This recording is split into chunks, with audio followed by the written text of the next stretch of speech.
Estava eu há pouco assistindo a uma entrevista do diretor financeiro do Corinthians, no programa Energia 97, né? Um programa de rádio e também canal do YouTube de um grupo de comentaristas de São Paulo. E eles estavam questionando aí o diretor financeiro do Corinthians justamente por esse discurso ah, de, primeiro, de ter mais controle dos gastos, mais disciplina, seriedade, credibilidade no mercado em relação a pagar seus compromissos, né, equacionar as dívidas, e de outro lado, de fazer contratações caras, como falar em contratar Gabigol, entre outros jogadores, ou seja, um discurso que não encaixa muito, né, de ter disciplina, ser severo na questão do controle dos gastos, equacionar dívidas, arrumar a casa, mas de um outro lado sair gastando, contratando jogadores famosos, caros e para montar um time competitivo. Então são duas coisas que não encaixam e ele foi questionado a respeito. E aí fazer um parêntese, porque tem uma coisa que eu escuto algumas vezes que faz todo sentido. Muitos clubes querem ser o Flamengo, mas não querem ser o Flamengo hoje, mas não querem passar pelo que o Flamengo passou lá atrás. E isso é muito interessante, porque esses clubes eles discursam com conteúdo, com argumentos de querer ter uma credibilidade no mercado, seriedade, pagar seus compromissos, né, e ter times competitivos, mas na hora de colocar em prática eles fazem totalmente o contrário. E nesse caso, o diretor do Corinthians ele usou um argumento que, na minha opinião, é muito frágil, né? Quando ele foi comparado justamente com o Flamengo, que através do seu ex-presidente Bandeira de Mello teve ali algo muito radical no sentido de cortar gasto, um termo muito usado é cortar da própria carne, né?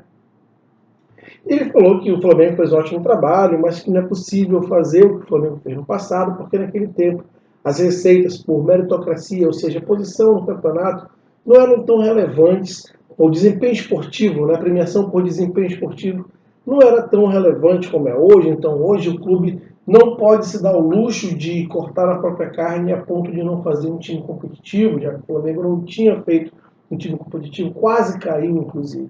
Sabe, esse discurso não faz nenhum sentido e ele é usado como muleta não só por esse diretor do Corinthians, mas por tantos outros. Né? Dizer que o desempenho esportivo ele influencia muito, claro, mas o desempenho esportivo, mesmo no tempo que o Flamengo fez essa estruturação, né, essa política severa, disciplinar em relação aos gastos, cortar gastos, naquele tempo também o desempenho esportivo ele também era relevante e importante. Eu vai dizer, se você não ganhasse uma Libertadores, você não tinha não apenas uma premiação diferenciada, como também mais visibilidade, mais possibilidade de patrocínios melhores. É claro que o desempenho esportivo sempre vai alavancar as suas receitas. Então, não é para dizer que isso é só agora, como ele disse, para meio que dar uma argumentação do porquê que ele não faz o que o Flamengo fez, porquê que não corta da própria carne.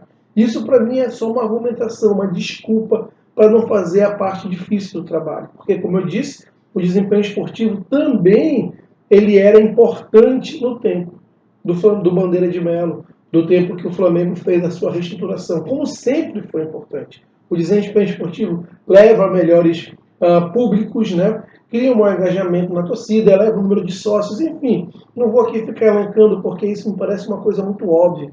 Mas sabe, o que é mais óbvio ainda é que esses times, isso é uma coisa que talvez nos conforte como flamenguistas, eles nunca vão chegar a ser o que o Flamengo é, partindo do princípio que eles não se estruturam para isso. Eles não participam da jornada. E essa jornada vão ter partes boas e partes ruins.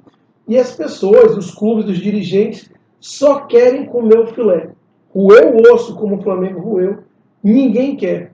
E, baseado nisso, esses clubes não vão conseguir se reestruturar, ou pelo menos não vai ser de uma forma sólida, sustentável. O Flamengo, da maneira que fez, e diga-se de passagem, sem mecenas algum, o Flamengo é um clube altamente sustentável. Você tem toda a certeza que daqui a 20 anos o Flamengo vai estar liderando, em termos de receita, o futebol brasileiro do continente.